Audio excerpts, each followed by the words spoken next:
Hello everyone, good morning. কেমন আছো সবাই? আশা করি সবাই ভালো আছো, সুস্থ আছো। আমিও মোটামুটি বেশ ভালো আছি। শুভপ্রিয়া ক্রিয়েশনের আর একটা নতুন ব্লগে তোমাদের স্বাগত। যে যেখান থেকে ভিডিও দেখো না কেন, তোমাদের সবসময় ওয়েলকাম আমার এই ছোট্ট ব্লগে। বন্ধুরা, পুরো ব্লগ জুড়ে থাকার অনুরোধ রইল। আই হোপ আজকের ব্লগটা তোমাদের ভালো লাগবে। তো এখন ঘড়ির কাঁটায় বাজে সকাল 7:30। আর এখন থেকেই আজকের ভিডিওটা শুরু করলাম। আর আজকের হচ্ছে মহালয়া। সবাইকে শুভ মহালয়ার আন্তরিক প্রীতি ও শুভেচ্ছা। অনেকে তো মহালয়াকে শুভ বলে মনে করে না, কারণ এটা পূর্বপুরুষের উদ্দেশ্যে মহালয়াটা হয়। তো যাই হোক, সে সমস্ত কথা বাদে দিলাম। আর এখানে দেখো, তো আমি এখন ঘর দালানটা ঝাড় দিয়ে নিলাম, বাসি ঘর দালান। ভেবেছিলাম তাড়াতাড়ি ঘুম থেকে উঠবো, কিন্তু সেই রাত্রির করে শুতে শুতে এখন আমার ঘুম থেকে উঠতে 7টা 7:30 বেজেই যায়। আর এখন তো বেলা এতটাই ছোট হয়ে গেছে, সন্ধ্যে 5টা থেকে 5:30টার মধ্যেই সন্ধে হয়ে যায়। আর কিভাবে যে টাইমগুলো কেটে যায় সারাটা দিনে বুঝতেও পারি না। তো যাই হোক, আজকের অনেক কিছু কাজকর্ম আছে যেগুলো একটু একটু করে তোমাদের সাথে শেয়ার করব। আর এই যে দেখো, এখন মুখটাও ধুয়ে নিচ্ছি। কিছু কাপড় চোপড় ছিল, সেগুলো সবই ভিজিয়ে দিয়েছি।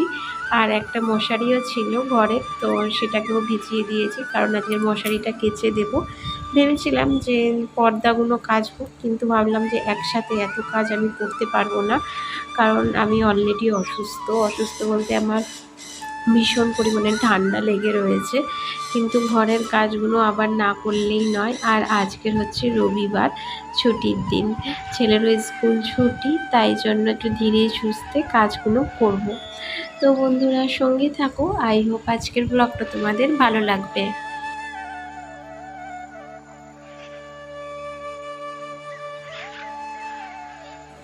বেশ অনেকক্ষণ পর ভিডিওটা আবার শুরু করেছি।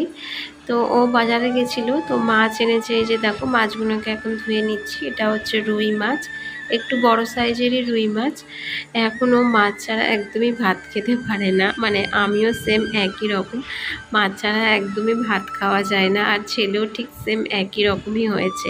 কিন্তু শুধু মাছ যে করছি তা করব তা নয়, এখানে আমি একটু ডালও করব, তার সঙ্গে উচ্ছে আলুও ভাজবো। এক পদ রান্না করলে তো হয় না, আর এক পদ খেতেও নেই, তাই একটু দু এক পদ রান্না তো করতেই হয়, তাই না? সরি, 2 পদ। তো যাই হোক, এখানে মাছগুলোকে ধুয়ে নিলাম। আর এতগুলো মাছ কিন্তু আমি একদিনে বানাবো না, এটা 2 দিনের মতো মাছ আছে।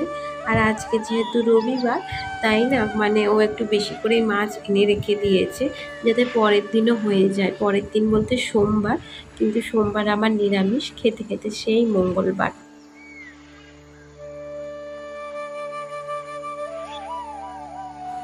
মাছগুলোকে ধোয়া তো কমপ্লিট, আর ওইদিকে রান্নাঘরেও কিছু কাটাকুটি আমি করে রেখে এসেছি। রান্নার জোগাড়টা বলতে পারো, মশলা টশলা বেটে কাটাকুটি করে রেখে এসেছি। আর এখন কাপড়গুলো কেচে ধুয়ে মেলবো। সেই তো সকালে ভিজিয়েছি, কিন্তু এগুলো এখনও পর্যন্ত ধোয়া হয়নি। আর ওইদিকে আমার রোদ্দুরও চলে যাচ্ছে, আর যেহেতু বেলাটা অনেকটা ছোট হয়ে গেছে, তাই 10টা 10:30টার মধ্যে যদি কাপড় চোপড় ছাদে না মেলে দিই, তাহলে আর দুপুরের মধ্যে শুকনো হয় না। আর এই যে দেখো, মশারিটা ভিজিয়েছিলাম, জলটা পুরো কালো হয়ে গেছে। আসলে মশারিটা সচরাচর আমার কাচা হয় না, খুব রেয়ার, কিন্তু আজকের মন হলো যে না, পুজোর আগে সমস্ত কিছুই যেহেতু পরিষ্কার করছি, মশারিটা কেন বাদ যাবে। তার জন্যই দেখো, এত কালো জল, পুরো সার্ফই কেটে নিয়েছে, এত মশারিতে নোংরা। তো যাই হোক, কিছুদিন পরে এই মশারিটাকেও বাদ দিয়ে দেবো, কারণ এটা না একটু একটু খুলে খুলে মধ্যেও গেছে। নতুন মশারি অলরেডি আমার কেনা আছে, কিন্তু যাই হোক, এটা যতদিন যায়, তো এটা না অনেক দিনকার মশারি, জানো তো, বলতে পারো 5-6 বছর আগেকার। আমি বিয়ে পর থেকেই এসে দেখছি এই মশারিটা রয়েছে, তাই এটাকে আর ছাড়তে পারি না, যতই নোংরা হোক, যতই যাই হোক। তো ওইদিকে কাপড় চোপড় মেলে এসে, আর এখানে দেখো আমি রান্না বসিয়ে দিয়েছি, অর্ধেকটা হয়েও গেছে। ওই যে দেখো, পাশে মাছ ভাজা করে রেখে দিয়েছি, আর এদিকে মাছের মশলাটাও করছি। আর তারই মধ্যে আমি একটু মুসুরির ডাল, আর তার সাথে উচ্ছে আলু ভাজাও করেছি। তো সেটা আর শেয়ার করতে পারিনি তোমাদের কাছে, কারণ ফোন ধরার লোকের অভাব খুব, তো সেই কারণে। তো যাই হোক, এখানে দেখো মশলাটাকে একটু ভালো করে কষিয়ে নিচ্ছি। আর এই যে রয়েছে মাছ ভাজা। তো ঝোলটা ফুটে যেতে দেখো, এখন এক এক করে মাছটাকে ছেড়ে দিয়েছি। ঝোলটা একটু বেশি রাখছি, কারণ যেহেতু মাছের ঝোল তো, যদি মাখা মাখা করতাম তাহলে হয়তো ঝোলটা একটু কমিয়ে দিতাম, কিন্তু যেহেতু ঝোল বানাচ্ছি তাই একটু রেখেই দিলাম বেশি করে। আর এখন স্নান টান সেরে চলে এসেছি ঠাকুর ঘরে। আর এখানে দেখো গোপুসোনাকে স্নান টান করিয়ে একেবারে সুন্দর করে জামা কাপড় পরিয়ে সাজিয়ে গুছিয়ে দিলাম। আর এদিকে আমার ঠাকুর পুজোর সমস্ত কাজকর্মগুলো জোগাড় আমি করেছি, তারপরে ভিডিওটা শুরু করেছি। কারণ বাইরে প্রখর রোদ্দুর, মানে কি বলবো, এত ওপরের ঘর গরম হয়ে যায় এত তাড়াতাড়ি যে কাজকর্ম করাই না বন্ধুরা মুশকিল।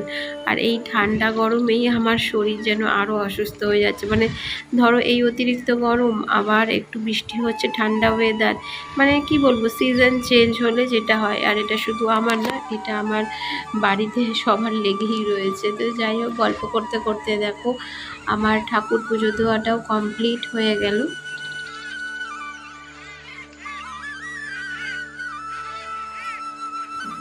এখন বাজে সন্ধ্যে 7টা। আর এখন দেখো একটু রেডি হয়েছি, যাব একটু বাজারে, কারণ পুজো তো সামনে, বুঝতেই পারছো, হাতে গোনা আর মাত্র 5-6 দিন বাকি আছে পুজোর। কিন্তু মানে একটু একটু করে সবারই কিছু কেনাকাটি হয়েছে, কিন্তু আমার গোপু সোনার এখনো পর্যন্ত কিছু কেনাকাটি হয়নি। আর আমার ঠাকুরেরও কিছু কেনা হয়নি, মানে আসনপত্র যেগুলো বলতে পারো, তো সেগুলোও কেনা হয়নি। আর ঘরে সেরকম সবজিও নেই, তো সেগুলোও কিনতে হবে। তো ভাবলাম না, আজকে যেহেতু রবিবার আর ছেলের পড়ানোও ছুটি আছে, তো সেই কারণে ভাবলাম আজকেরই একটু বাইরে গিয়ে একটু এগুলো কিনে আনি। না হলে কী হয় বলো তো, একেবারে পুজোর মুখে মুখে কিনলে তো মানে এত দোকানপাটে ভিড় হয়ে যায়। আর এখন তো প্রচুর দোকানে ভিড়, বিশ্বাস করো। মানে কি বলবো, মানে রাস্তাঘাটে বেরোলে এত লোকের সমাগম যে নিজেরই যেন একটা এখন অস্বস্তি লাগে। আসলে বাইরে ঘাটে তো সেভাবে এখন বেরোনো হয় না, মানে ঘরের মধ্যেই থাকি, 4টে দেয়ালের মধ্যে, এই যা ভিডিওর মাধ্যমেই তোমরা দেখো। আর হ্যাঁ, নিজস্ব কাজ থাকলে তখন তো বেরোতেই হয়। বন্ধুরা, ভিডিওর মাঝখানেই একটা ছোট্ট রিকোয়েস্ট, প্রতিদিনকারের মতো আমার ভিডিওর কোনো অংশ যদি তোমাদের একটু ভালো লেগে থাকে, তাহলে অবশ্যই একটা লাইক, শেয়ার অ্যান্ড কমেন্ট করে আমার এই ছোট্ট চ্যানেলটাকে একটু এগিয়ে নিয়ে যেতে সাহায্য করো। তো দেখছো বাইরে কেমন ঘুটঘুটে অন্ধকার হয়ে গেছে, এখন কিন্তু ঘড়ির কাঁটায় পুরোপুরি 7টা বাজে। 7টার সময় এত অন্ধকার, ভাবো তো। আর এই যে দেখো আমাদের রাস্তার এখানটাও ভালো অন্ধকার রয়েছে, তাই ভিডিও আর ঠিকঠাকভাবে শ্যুট করতে পারলাম না। আর এই যে দেখো, আজকের থেকেই আমাদের এখানে সমস্ত লাইটিং মানে জ্বালিয়ে দিয়েছে। লাইটিং তো করেছে অনেক দিন, কিন্তু আজকের থেকেই, মহালয়ের দিন থেকেই জ্বালিয়ে দিয়েছে। আর এই যে দেখো, যেতে যেতে দেখলাম একটা ছোট্ট দুর্গা। এটা না একটা বাড়ির পুজো, জানো তো, মানে বাড়ির জন্যই অর্ডার দিয়েছিল, তো সেটা আজকে নিয়ে যাচ্ছে ভ্যানে, অলরেডি তুলে দিয়েছে। তো আমি দাঁড়িয়ে একটু ভিডিও বানালাম। তো দেখে এতটা ভালো লাগছে না, ছোট্ট ছোট্ট জিনিস দেখতে কিন্তু ভীষণ ভালো লাগে, জানো তো। এবছরের প্রথম দুর্গা ঠাকুর আজকের থেকে হয়তো দেখা শুরু হলো আমার। তো যাই হোক, যাচ্ছিলাম তো বাজার করতে, কিন্তু ভাবলাম এইগুলো তোমাদের সাথে একটু একটু করে শেয়ার করি, যাতে তোমাদেরও বোরিং না লাগে। তো এই যে দেখো, এটা আমাদের পলতা স্টেশনের প্যান্ডেল। এটা এখনও কমপ্লিট হয়নি, ওরা জোর কদমের রাত দিন এক করে কাজ চালিয়ে যাচ্ছে আমাদের মানে একটু আনন্দ উপভোগ করার জন্য। আর এই যে দেখো, এটা হচ্ছে পলতা স্টেশনের রাস্তাটা, এখান থেকে স্টেশন 1 মিনিট মাত্র। আর এখানেই সবজি বাজার বসে। তো অনেকটা রাত্রি হয়ে গেছে, তো তাই সবাই চলে গেছে তুলতে। আর এখান দিয়েই আমি বাড়ি যাবো এখন। আর আমার বরকে বললাম যে একটু ভিডিও বানিয়ে দাও, কারণ আমার হাতে অলরেডি বাজারের ব্যাগ রয়েছে। তো যাই হোক, চলে এসেছি বাজার, মানে বাড়িতে, সরি। তো দেখো কি কি কিনেছি। একটা কিনেছিলাম ক্লিপ, যেটা আমার ছেলে দেখা মাত্রই নিয়ে নিল। আর এই যে দেখো, এই একটা গোপুর জামা, আর একটা গোপুর জামা, মানে দুটো গোপুর জামা কিনেছি। আর এই যে একটা ঠাকুরের আসন কিনেছি লম্বা মতো, যেহেতু আমার সিংহাসনটা তোমরা দেখেছো একটু লম্বা মতো, তাই এটা কিনেছি। আর একটা যে জল চৌকি রয়েছে, তো সেটার জন্য এটা কিনেছি। তো কেমন লাগছে অবশ্যই কমেন্ট করে জানিও। আর ওইদিকে আমার ছেলে বলছে যে আমি ওর জন্য কি কিনে এনেছি, কিন্তু বিশ্বাস করো আজকের ওর জন্য আমি কিছু আনতে পারিনি, কারণ ওর তো জামা কাপড় হয়ে গেছে অলরেডি, আর অনলাইনেও কিছু অর্ডার করে দিয়েছি, তো সেগুলোই আসতে যা অপেক্ষা। তো যাই হোক, এখানে দেখো কিছু সবজি কিনেছি, একটা লাউ কুমড়ো, তার সঙ্গে একটা বেগুন, আর এই প্লাস্টিকের মধ্যে রয়েছে ধনেপাতা, আদা, রসুন, আর এটা রয়েছে ঝিঙে, কাঁচা লঙ্কা। ব্যাস এইটুকুই সবজি কিনেছি। কারণ কি বলতো, মানে সামনেই তো দুর্গা পুজো, সে মানে পুজোর 4-5টা দিন তো সবজি তো খাবে না আমার বাড়িতে, তো সেই কটা দিন তো মাছ, মাংস, ডিম, বিরিয়ানি এসব তো চলতেই থাকবে। তো সেই কারণে একটু অল্প করে সবজি কিনে এনেছি যাতে এই কটা দিন চলে যায়। তো যাই হোক, আজকের ভিডিওটা এখানেই শেষ করলাম, আবার দেখা হবে নেক্সট ব্লগে খুব তাড়াতাড়ি।